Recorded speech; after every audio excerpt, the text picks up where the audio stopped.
tua igreja gloriosa. Bom dia, irmãos, graça e paz de Cristo. Como é bom, né, cantar as escrituras. Eu estava pensando nisso. Vini, vamos botar mais duas, viu, como essa. Eu estava ali pensando que cantar a escritura é bom demais, né, irmãos? Cantar a palavra de Deus, isso faz a gente guardar com mais facilidade, né?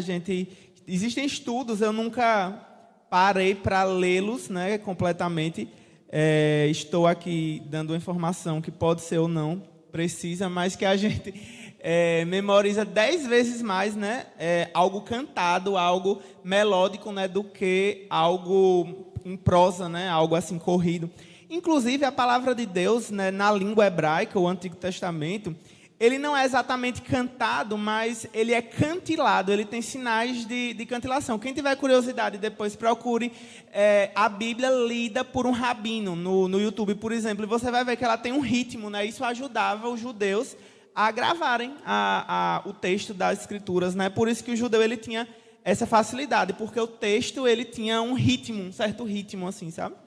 Mais curiosidades de lado, vamos abrir as nossas Bíblias em Malaquias, capítulo 2. Profeta Malaquias, capítulo 2, a gente tem meditado um pouquinho. Vou me esforçar para estar mais aqui nessa reta final do ano, porque a gente tem outros planos para o ano que vem, então para ver se eu acabo Malaquias, né? Não demorar tanto como foi com Esté. Malaquias, capítulo 2, a partir do versículo 10, irmãos, até o versículo 16. Malaquias 2, capítulo 2, versículo 10 até o 16.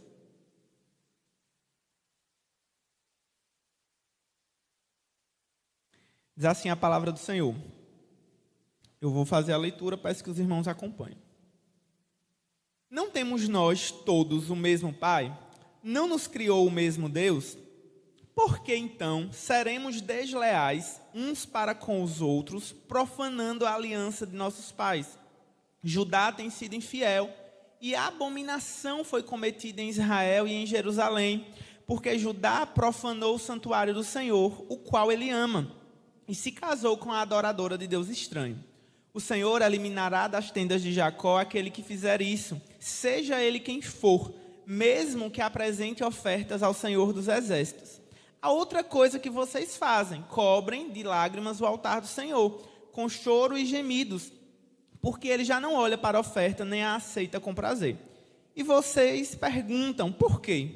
Porque o Senhor foi testemunha da aliança entre você e a mulher da sua mocidade, a quem você foi infiel, sendo ela a sua companheira e a mulher da sua aliança. Não fez o Senhor somente em um, mesmo que lhe sobrasse o espírito? E por que somente em um? Porque buscavam uma descendência piedosa. Portanto, tenham cuidado para que ninguém seja infiel para com a mulher da sua mocidade. Porque o Senhor, o Deus de Israel, diz que odeia o divórcio e também aquele que cobre de violência as suas roupas, diz o Senhor dos Exércitos. Portanto, tenham cuidado e não sejam infiéis. Amém. Vamos orar. Deus, obrigado pela tua palavra, Senhor. Ainda, Senhor, que muitos textos, muitas partes delas sejam tão duros, Senhor, como o discurso que o Senhor entregou para Malaquias dar para o povo, Senhor. Mas ainda assim é a tua palavra, Pai. O Senhor nos admoesta, o Senhor nos corrige, porque como o Senhor mesmo nos ensina, porque o Senhor nos ama. E o Senhor quer conduzir o nosso coração de volta ao Senhor mesmo, aos teus caminhos, como essa música que acabamos de cantar, aquele que o ama, Pai. Guarda os seus mandamentos, Senhor, e por isso nessa manhã, Pai, queremos nos lembrar que mandamentos são esses, Senhor, queremos ouvir a Tua voz falando através das páginas das nossas Bíblias, Senhor, e que essa mensagem encontre um terreno fértil no coração dos meus irmãos essa manhã. É a minha oração que faço em nome do Senhor Jesus Cristo, Senhor da igreja. Amém. Irmãos, como nós vínhamos falando, né, Malaquias ele é escrito em um período de transição, né? Essa primeira informação que eu trago de todos os livros, os irmãos vão gravando, né? Porque eu fico repetindo. Está sendo escrito depois de um tempo em que o templo de Zorobabel tinha sido erguido, né? Tinha sido construído, um templo bem menor, né? É o segundo templo esse. É o templo que Jesus visita no Novo Testamento, já é o terceiro templo, né? O templo de Herodes. do qual hoje a gente só tem o Muro das Lamentações, né, lá em Israel, que são os alicerces, né, o fundamento desse terceiro templo, né? Não tem nem mais vestígio de nenhum desses templos, só do terceiro. Mas o povo achava que quando o templo fosse erguido, quando a adoração da casa de Deus fosse restabelecida, tudo ia voltar como era antes. O problema, irmãos, que o que mudou foi apenas o externo, né? O templo voltou, mas a adoração, a disposição para adorar o Senhor com inteireza não voltou, sabe? Só foi os atos externos de adoração que de fato haviam sido restaurados. O interior das pessoas, elas continuavam infiéis ao Senhor. E aí o Senhor primeiro critica a liderança, né? Malaquias, ele começa falando para a liderança especificamente, né? O Senhor fala para os sacerdotes em primeiro lugar. E agora, nesse começo, na metade aqui do capítulo 2, ele já vai abranger mais essa crítica que ele estava fazendo agora para todo o povo de Israel, né? Para todos os compatriotas israelitas. Ele fala: nós não temos o mesmo pai, né? Se referindo a Abraão. Será que todos nós não somos filhos de Abraão, descendência de Abraão? E aí ele volta um pouco mais na segunda pergunta. Não nos criou o mesmo Deus? Não foi o Deus Todo-Poderoso que criou lá Adão lá e colocou ele no Éden para guardar, para cultivar? Por que é então que está essa bagunça toda? A gente tem o mesmo pai, tem o mesmo Deus. Por que é que vocês estão sendo desleais uns para com os outros? Veja, olha como ele está apontando a deslealdade de uns para com os outros com o fato da aliança feita com os pais deles haver sido profanada. Deus está dizendo, olha, percebam, de novo, algo que a gente fala aqui 1 milhão de vezes, irmãos. O relacionamento com Deus, se o relacionamento de Deus estiver quebrado, estiver comprometido, o relacionamento horizontal dos nossos irmãos vai estar comprometido. O texto vai falar disso especificamente falando sobre um contexto de divórcio, né? Ele vai estar falando sobre o fato de as pessoas estarem banalizando esse instituto, né? Que inclusive os fariseus da época de Jesus falam, mas não estou entendendo, não foi Moisés que mandou dar carta de divórcio? E o Senhor Jesus, ele orienta, ele vai ensinar para os irmãos, vai corrigir os excessos, né? Vai corrigir os erros quanto àquilo que eles haviam entendido de Moisés, simplesmente por causa do seu próprio coração corrupto, né? Lendo o texto e entendendo aquilo que mais agradava a eles. Irmãos, aquela infidelidade que Israel estava vivendo, né? Versículo 11 vai dizer, essa profanação do santuário do Senhor, essa abominação que Deus estava cometendo, é porque o povo estava se casando com adoradores de deuses estranhos.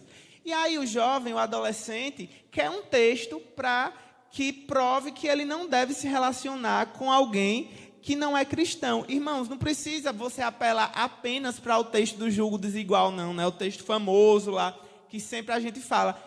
Entendam, olha o que o texto está dizendo. Judá tem sido infiel e abominação é uma das palavras mais fortes que tem no Antigo Testamento. Abominação. Abominação foi aquilo que Daniel, inclusive, falou de um futuro quando o abominável da desolação seria feito no templo, né? Seria profanado. O que acontece alguns anos depois, quando Etíoco Epifânio mata um porco, né? Lá no altar do Senhor, um porco que era um dos animais mais chocantemente proibidos no livro do Levítico, né? Irmãos, veja, aquele tipo de abominação, né, visual, que era o porco ali sendo morto no altar do Senhor, era o que Deus considerava quando um israelita casava com um adorador de Deus estranho. E a gente não precisa ir longe, irmãos. A gente lembra de Salomão, o grande Salomão, aquele que pediu sabedoria a Deus, que foi um dos homens mais sábios que existem. Mas qual foi a derrocada de Salomão? quando ele casa com um adorador de Deus estranho. E para falar de um rei assim, dos mais perversos, dos mais terríveis que a gente tem, a gente fala de Acabe, né? Eu acho impossível, eu acho que Jezabel marca tanto a história de Israel, que a Babilônia, lá no livro de Apocalipse, vai ser comparada com Jezabel, né? De tamanha abominação que era para o Senhor ter um rei de Israel casado com uma adoradora de Deus estranho. Sabe o que é que vai acontecer com essas pessoas, irmãos, que não respeitam, que não levam a sério a lei do Senhor? O versículo 12 fala: o Senhor eliminará das tendas de Jacó aquele que fizer isso. É isso que Deus tem para dizer. É difícil, né, irmãos? É pesado, assim, muito forte. Eliminará das tendas de Jacó, seja ele quem for. Não tem assim uma desculpa, não tem assim uma preferência, né? Deus não trata ninguém com preferência. Seja ele quem for, eu vou eliminar, eu não vou ouvir, eu não vou aceitar as ofertas que o Senhor tem. Aí sabe o que é que essas pessoas fazem depois de rejeitar o conselho do Senhor? O versículo 13 vai dizer: elas choram. Depois que as consequências vêm, né? Depois que os pastores, os presbíteros admoestam, falam, não se relacione com quem não é cristão. Aí dá errado, o que é que as pessoas fazem? Versículo 13: cobrem o altar do Senhor de lágrimas, com choro e com gemidos. Mas o Senhor já não olha para essa oferta, nem aceita com prazer. Isso significa, irmãos, que não há perdão para esse tipo de pecado? Não é isso que eu estou dizendo. Até porque a Bíblia fala que só existe um pecado que não há perdão, né? A blasfêmia contra o Espírito Santo. A Bíblia está dizendo que essa pessoa, na verdade, ela não está arrependida do que ela fez. Ela só não queria colher as consequências daquilo que ela fez. Isso ela não quer, isso ela não gosta. Mas ela não está arrependida. Uma coisa, irmãos, é o erro que acontece por conta de uma falta de informação, por um período onde a pessoa não era cristã ainda e casou com alguém que também não era cristão. Só que depois que você sabe disso, depois que você tem essa informação e você age contra essa informação, você está desprezando o Senhor. Você está simplesmente dizendo: eu não me importo com o que o Senhor fala, eu não me importo com o que o Senhor diz. Você está sendo infiel a Ele, é a linguagem que Malaquias usa. E aí o versículo 14... é muito interessante em Malaquias, né? Eu gosto dos porquês de Malaquias, porque ele vai dizer: e vocês perguntam por quê? Vocês perguntam por que vocês estão sofrendo agora? Muito bom, né? Vocês viraram as costas para mim, vocês foram infiéis, vocês fizeram o que eu disse para vocês não fazer, agora vocês estão chorando, está feita aí a desgraça, e agora vocês perguntam: por quê? Por que isso está me acontecendo? Por quê, né? Por que será? Irmãos, é clara a palavra de Deus. O livro de Deuteronômio, ele nos diz, né, lá no capítulo 30, que quando todas as coisas que Deus havia falado, né, as bênçãos e as maldições acontecessem, elas aconteceriam para que a gente lembrasse que o Senhor leva a sério a sua palavra, que o Senhor faz aquilo que Ele disse que ia fazer, que Ele cumpre aquilo que Ele disse que ia cumprir. E o Senhor fala: sabe por quê isso está acontecendo? Porque o Senhor, versículo 14, foi testemunha da aliança entre você e a mulher da sua mocidade, a quem você foi infiel. O Senhor estava no dia que cada um de vocês um dia subiu aqui em cima e disse que ia respeitar a igreja e as ordens e as instituições e a palavra de Deus, e disse que ia se submeter a ela, e depois virou as costas no dia seguinte. O Senhor estava aqui naquele dia, quando você fez um juramento solene, e você fez votos diante do Senhor, e a Bíblia fala: é melhor que não vote se você não tiver a intenção de cumprir, porque depois que você vota, depois que você promete alguma coisa, é melhor que cumpra, porque o Senhor estava aqui, o Senhor estava presente. O Senhor estava presente no dia em que os votos foram feitos, né, irmãos? E você foi infiel.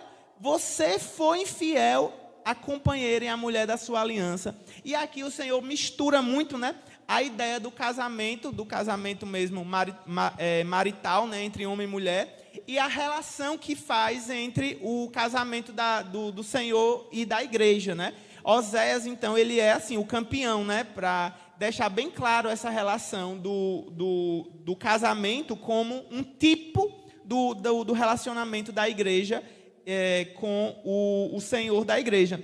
E o Senhor, ele continua dizendo, veja, olha, entenda, eu acho que vocês não entenderam o sentido do casamento. Eu acho que vocês não entenderam, versículo 15. O Senhor, quando juntou os dois, não fez eles somente uma só carne. E por que ele fez os dois um? Porque ele buscava uma descendência piedosa. Como é que vai dar certo, né? Alguém que é luz com alguém que é treva se juntar. Como é que vai ser essa descendência? As pessoas não pensam, irmãos, como é que os filhos vão ser criados. Se um é cristão e o outro não é cristão, como é que cria esse filho? Eu queria saber, eu acho isso muito curioso. Muito curioso. Vai ser que naquele episódio de Friends, que Ross ele era judeu, né? E aí tem aquele, como é o nome? Eu só lembro em inglês, armadilho, o tatu lá, né? Vai ser um Natal assim, com um tatu no meio. Vai ser uma coisa bizarra como aquele episódio, entendeu, irmãos? É isso que vai acontecer quando se casa um adorador da luz com um adorador das trevas. Vai dar, assim, uma confusão muito grande. E o Senhor fez o homem, fez a mulher, colocou eles como um, porque ele buscava uma descendência piedosa. Ó, irmãos, a importância e como é profundo a ideia da descendência, né? A irmã Mirta escreveu um texto, eu não sei se já está no site da igreja, mas se não tiver, eu vou providenciar, falando um pouquinho sobre isso, sobre filhos, e vocês vão ler essa semana, se não tiver, se tiver, vão ler mesmo assim, e depois vão me dizer como é uma bênção. E o Senhor disse que, para que nós tivéssemos cuidado, irmãos, tivéssemos cuidado com esse tipo de infidelidade, sabe? O Senhor, o Deus de Israel, versículo 16, diz que odeia o divórcio e também aquele que cobre de violência as suas roupas, diz o Senhor dos Exércitos. Tenham cuidado e não sejam infiéis. Tenham cuidado e não sejam infiéis. Sabe, irmãos, a gente precisa ter mais cuidado com as coisas, a gente precisa ter mais cuidado com os nossos relacionamentos, né? A gente precisa ter mais cuidado com o nosso casamento. Às vezes a gente acha que infidelidade é simplesmente o fato de ter um caso extraconjugal, de ter um relacionamento extraconjugal. Às vezes a gente acha que ver pornografia ou fazer algo, sei lá, com você mesmo, não é um problema. Isso é um problema. Cuidado, não sejam infiéis. Existem outras formas de infidelidade, sabe? A gente precisa abrir o leque, abrir os nossos olhos para entender que a gente é infiel quando a gente não compartilha da nossa vida com a pessoa, né? Quantos maridos e mulheres têm duas vidas, não é uma vida só. Um tem uma vida, outro tem a vida dele, né? E aí eles seguem paralelamente. Em muitos casos é mais uma sociedade, parece mais com um contrato empresarial, né? Ali é uma união de patrimônios do que uma união de vida, do que uma união de propósito, sabe, irmãos? Não façam isso. Não façam isso. O Senhor Deus está conclamando o povo a lembrar que todos nós temos o mesmo Pai, fomos criados pelo mesmo Deus e não devemos profanar essa aliança. Lembrem, irmãos, lembrem dos votos que você fez. Por isso que eu gosto, né, dos batismos e públicas profissões de fé, porque vez após outra, quando alguém é batizado e faz a pública profissão de fé, a gente tem a oportunidade de lembrar de novo aquilo que a gente votou. A gente tem a oportunidade de lembrar de novo aquilo que a gente prometeu. Aí a pessoa fala, eu não concordo com o dízimo, né? E ainda nem é o texto do dízimo aqui, no capítulo 3. Mas tudo bem que você não concorde, mas quando você estava aqui, você não disse que ia se submeter às regras da igreja. Então não tinha dito isso. Se você não concorda, não diga isso. Às vezes, por isso que é importante, irmãos, o conhecimento dos símbolos de fé, né? A gente colocou lá no grupo essa semana, porque muitas pessoas, e eu já conversei com uma que disse bem assim, pastor, se eu soubesse, ela foi ler depois, né? E depois que ela leu, ela disse, pastor, se eu soubesse que era assim, eu não queria ser presbiteriana, não, eu ia atrás de outra igreja, porque, meu Deus, é muito diferente do que eu penso, a confissão de fé é muito diferente do que eu penso. Então é importante, irmãos, não são coisas grandes, né? Se alguém teve a curiosidade de procurar, vocês viram que são documentos pequenos, né? Leiam, se você tem algum tipo de dúvida, né? Procure a gente para a gente esclarecer. Agora, lembrem dos votos que vocês fizeram, lembrem dos votos de casamento, lembrem dos votos que vocês fizeram perante a igreja e os cumpram, tá, irmãos? Não sejam infiéis, não profanem a aliança que foi feita. Amém? Vamos orar mais uma vez? Pastor, o senhor ora por a gente.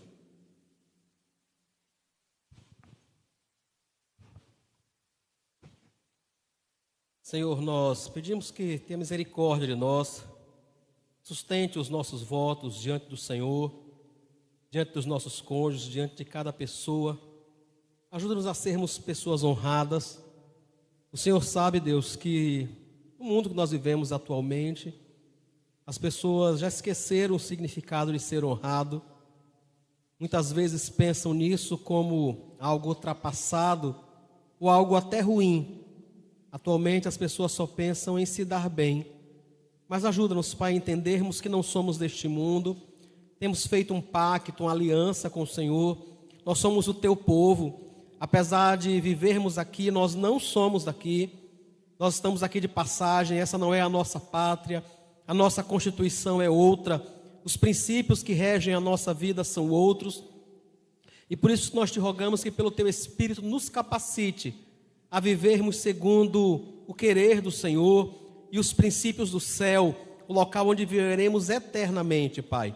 Quero pedir ao Senhor que traga libertação, que traga perdão, Senhor Jesus, sobre a vida daqueles que têm sido infiéis ao Senhor, em qualquer sentido que seja, Pai.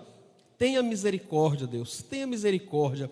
Traga perdão, restauração, que essas pessoas se voltem para o Senhor, que percebam, Pai querido, que o Senhor é o único amparo que nós precisamos.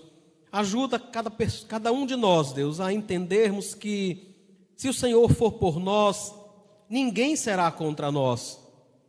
Mas e se o Senhor for contra nós? Quem poderá ser por nós? Ajuda-nos a entender isso, Pai.